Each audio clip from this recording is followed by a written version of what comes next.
Good morning, everyone. I'm excited to welcome you to today's presentation. We'll be exploring the different forms of business ownership. On this first slide, you'll see the main topics we'll cover: sole proprietorship, partnership, and joint stock company. I'll also introduce myself, along with the date and our course or institution details. Over the next few slides, we'll dive into each of these business structures, understand their features, advantages, and how they differ from one another.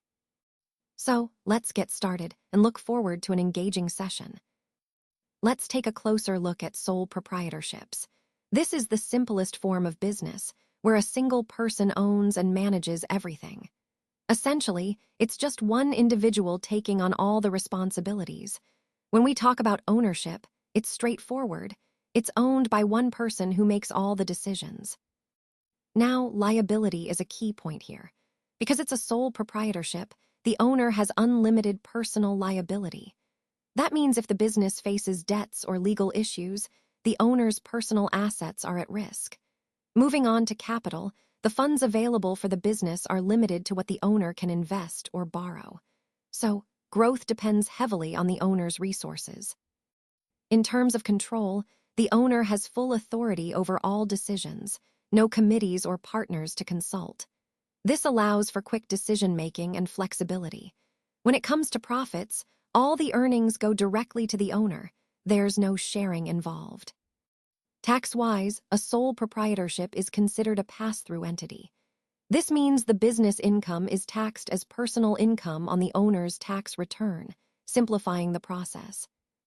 You'll often find sole proprietorships among freelancers, such as writers or designers, or small local shops. They're a common way for individuals to start their own business ventures with minimal complexity.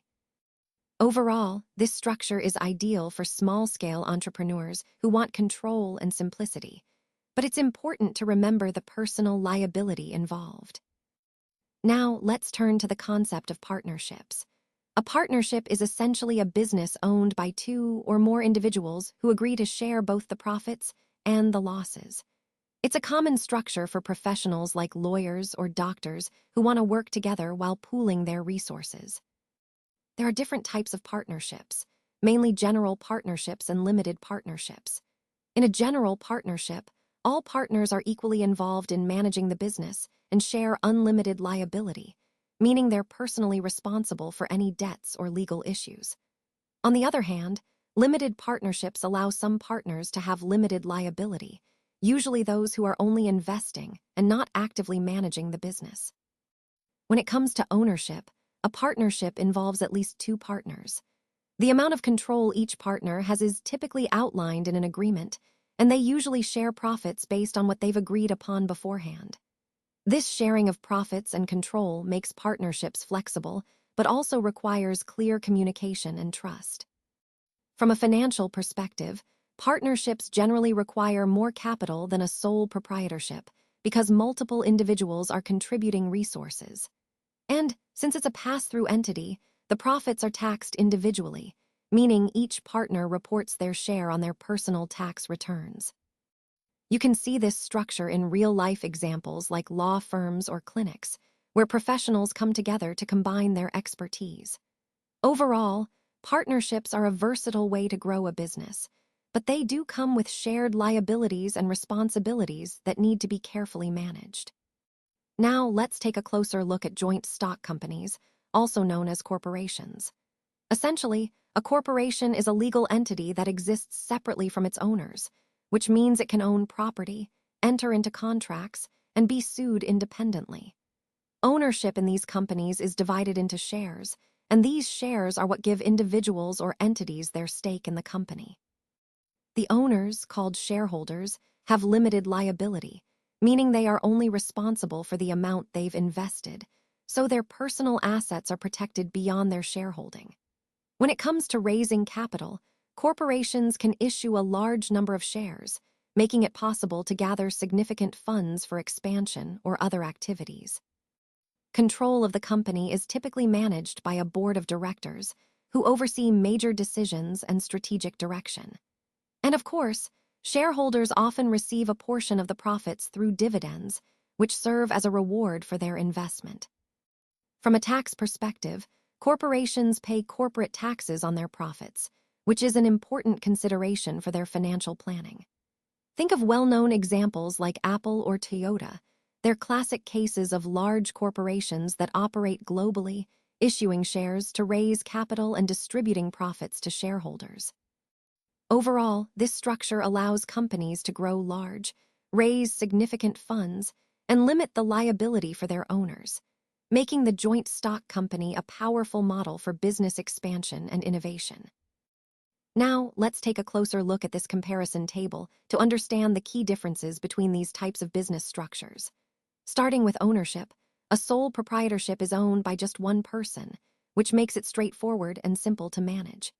In contrast, a partnership involves two or more owners, sharing responsibilities and profits.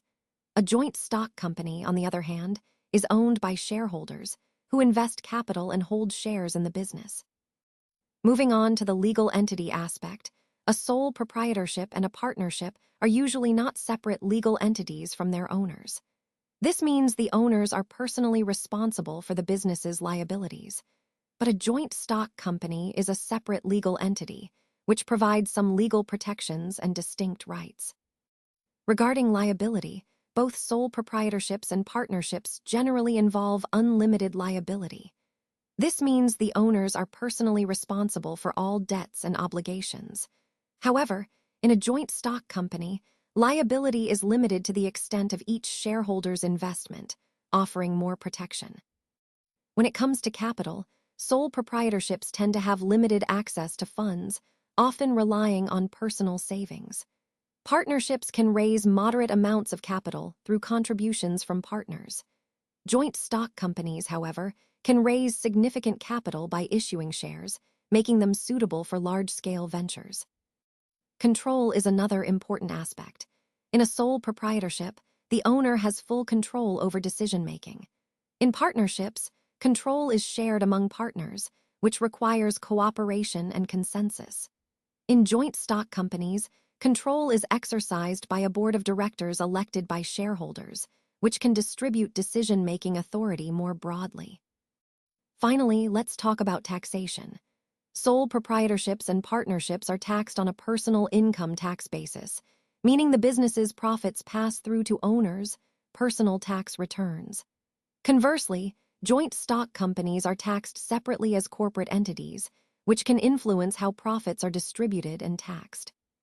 So, understanding these differences helps us see how each structure aligns with different business goals, resources, and risk tolerances, an important part of choosing the right form for success. So, as we wrap up, it's important to remember that each business structure we've discussed has its own set of pros and cons. There's no one-size-fits-all answer here. The key is understanding what matters most to you and your business. For instance, your risk appetite plays a big role. Are you comfortable with more exposure, or do you prefer to keep things more protected? Similarly, your available capital can influence your choice. Some structures might require more upfront investment, while others are more accessible. And of course, control is a big factor. Do you want to maintain direct oversight and decision-making power, or are you open to sharing control with partners or investors?